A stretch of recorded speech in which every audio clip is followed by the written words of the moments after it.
วันนี้น้องขวัญจะมาบอกวิธีการปรับบล็อกซัตเทไลท์นะคะคนไหนที่แม่เบิ่งแล้วมันเบิ่งมาเห็นหรือว่าถ้าเป็นบล็อกเดิมเนี่ยบล็อกทีวีพูหรือว่าบล็อกอย่างอื่นที่มันสามารถไหลไปได้เลยเนี่ยแม่ก็สามารถไหลแล้วก็ไหลไปช่องร้อยกว่าไหลไปเรื่อยๆจนกว่าแม่จะเจอแต่ถ้าเป็นบล็อกที่แม่ซื้อจาก Good Idea TV หรือบล็อกอื่นๆที่มันไหลแล้วหาบ่เจอนะจ๊ะวันนี้เดี๋ยวเราจะมาปรับกันว่าเราต้องเปลี่ยน frequency ต้องทำแบบไหนตรงไหนนะคะเดี๋ยวเราไปพร้อมกันช้าๆนะจ๊ะ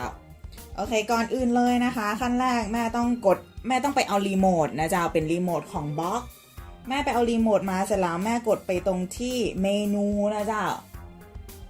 menu เมนูตรงนี้นะแม่กดเข้าไปแล้วแม่ก็จะเจอเป็นแบบนี้นะจ๊ะแม่กดตรง manual search นะจ๊ะกดเข้าไปกดโอเคปุ่มโอเคตรงกลางเสร็จแล้วมันจะบอกว่าเขาใส่รหัสเข้าไปนะจ๊ะ please input password นะจ๊ะอันนี้แม่ใส่รหัสเข้าไป04ตัวนะจ๊ะกดเลข0ที่รีโมท0000เสร็จแล้วมันก็จะขึ้นมาตรงนี้นะคะมันจะเขียนคำว่า Satellite Galaxy 19อันนี้ถูกต้องแล้วแม่ก็ใช้กดตรงรีโมทเลื่อนตรงมาตรง frequency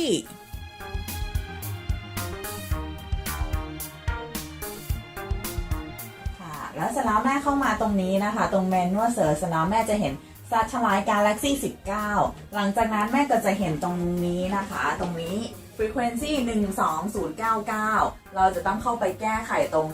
edit นะคะ edit ตรงนี้เนี่ยโดยการกดที่รีโมทนะคะกดที่รีโมทสีเขียว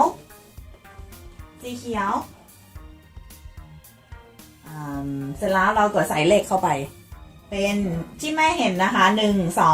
12090แม่ต้องเปลี่ยนเป็น12177นะจ๊ะเดี๋ยวข้างล่างเขาจะเขียนไว้ให้เนาะ12177นะจ๊ะแล้วก็กดที่รีโมทเลยนะคะ12177ง่ายมากเลยเรียบร้อยแล้วแม่ก็กดตรงรีโมทนะจ๊ะกดตรงรีโมทแม่กดปุ่มเลื่อนลงมาเป็น symbol rate นะจ๊ะ symbol rate ตรงนี้เนี่ยจากที่มันเป็น